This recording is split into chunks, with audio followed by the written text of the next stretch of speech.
So if you'll forgive me, I'll break that question down into multiple parts. How do I think some of these issues will impact the region? And then we'll go on to talk about how some of the institutions in the region might respond to those issues.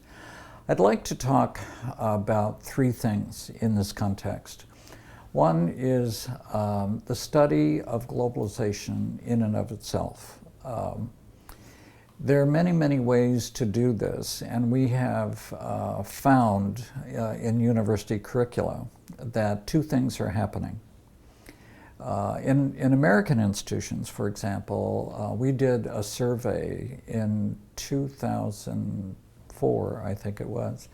We went back in the library of my home campus at the University of Hawaii, Manoa, and looked at globalization citations in the 1980s, 1990s, and then the 4 years of the decade of the 2000s.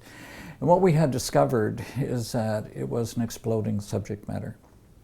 That it had gone from being a vague idea, people had some idea of what it was, et cetera, to a compelling idea that more and more and more of what people in higher education talk about is globalization.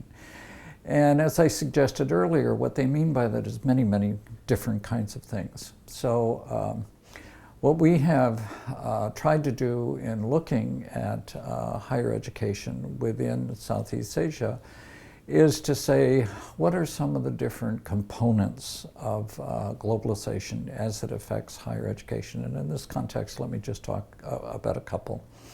One, how is higher education itself studying globalization? And that tends to occur in a variety of ways.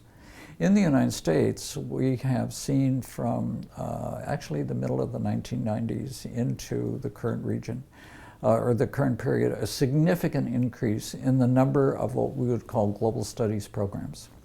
These are programs, sometimes disciplinary-based programs in universities, which are explicitly focused on globalization. That has been substantially expanded in Asia over the last 10 or 15 years. I was involved in a project for example, in 2004, where we were looking at research institutes throughout the world, but particularly in Asia, that were focused on globalization. And they were increasing at a rate of perhaps doubling every 5 years. So people are increasingly concerned about that as a subject matter, particularly, I would say, in economics. It is rare now to find an economics program which does not have an explicit focus on globalization. Another place that we're seeing the impact of globalization, and this is much more scattered and much more differentiated across the region, is what I would call the subject matters of globalization. What is globalization doing to the world and with the world? One of the interesting ones that we all know is climate change. So we all know that global economic development, et cetera, has affected the study of climate. But if you look within university curricula, you do not find climate change and globalization conjoined very much. So this tells us something about the nature of the way that higher education embraces important topics in the world. And that is largely by assimilation rather than by direct appropriation. I see this as three stages. In stage one, you have the awareness of something new and important in the world, and you can follow this in terms of the way people publish, and then also into the kinds of courses which are created. In the second stage, you begin to have research organized around it, most typically research centers, because the disciplinary structures of institutions are very stable and do not change readily. So in the second stage, you have globalization institutes or whatever, which are highly transdisciplinary, although the departments themselves tend to be relatively stable.